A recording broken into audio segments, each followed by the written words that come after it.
Alright, today I'm going to show you my latest build.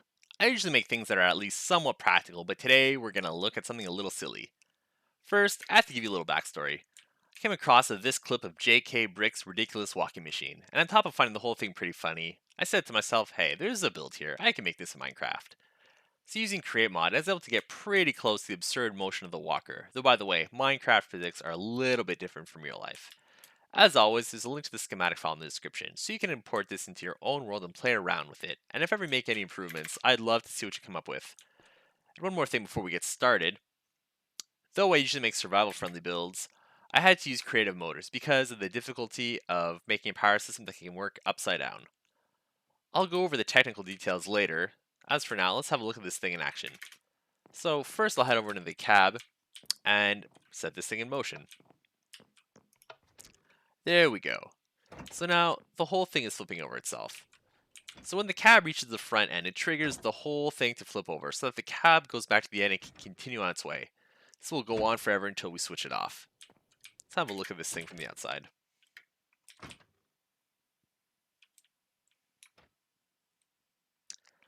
So there you see the cab's in motion and it flips over itself. Let's increase the speed to see how fast this thing can go. Alright, well it's already at max speed, so let's look at that. So even sprinting, this thing is barely, I'm barely outrunning it. So if this thing was chasing you, I think it'd be a little bit scary. Yeah, this thing's pretty fast.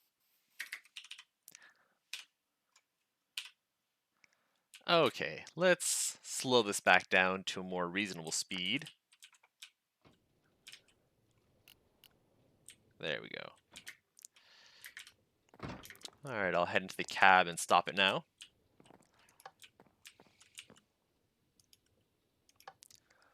Alright.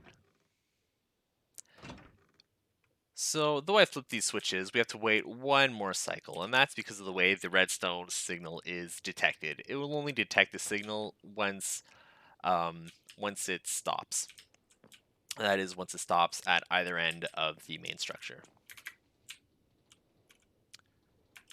So,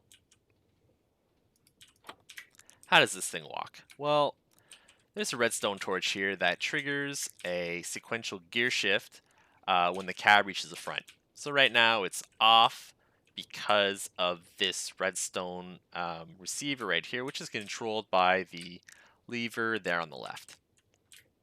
That's why the cab doesn't flip over the whole thing. Well, that's because of this this bearing here. So this is a passive bearing, which means that it's gonna keep its orientation when the structure that it's attached to will flip over. So it's attached to this gantry carriage, which is connected to the gantry and this assembly right here.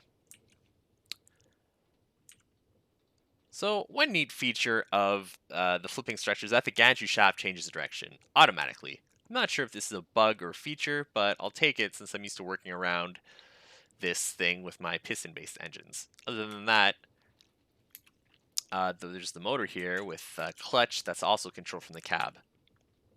There's also a gear shift here that's unused, though if you return it, you might have to adjust the direction of the rotation by flipping this switch. On the topic of rotation, you need the bearing to survive being flipped over, and I couldn't figure out a way to make it work, though the original couldn't steer either. You can, however, place the bearing down and crank to turn it like that. Though, if we want to set in motion, we might have to change the direction of the gantry shaft.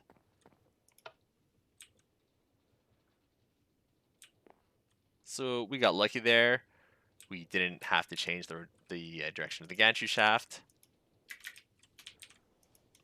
If I flip the structure over, it should move forward. There we go. Like I said, there's a schematic file in the description. I had a lot of fun making this build, as silly and as impractical as it is, and it was the first time I used a gantry shaft in a build like this, so I learned a thing or two during the process. I also had to work hard to make the main structure work upside down as well as right side up, so I spent a lot of time visualizing the main structure and flipping it around in my head trying to get the design right. So that's it. Thank you for watching, and I hope you enjoyed this video.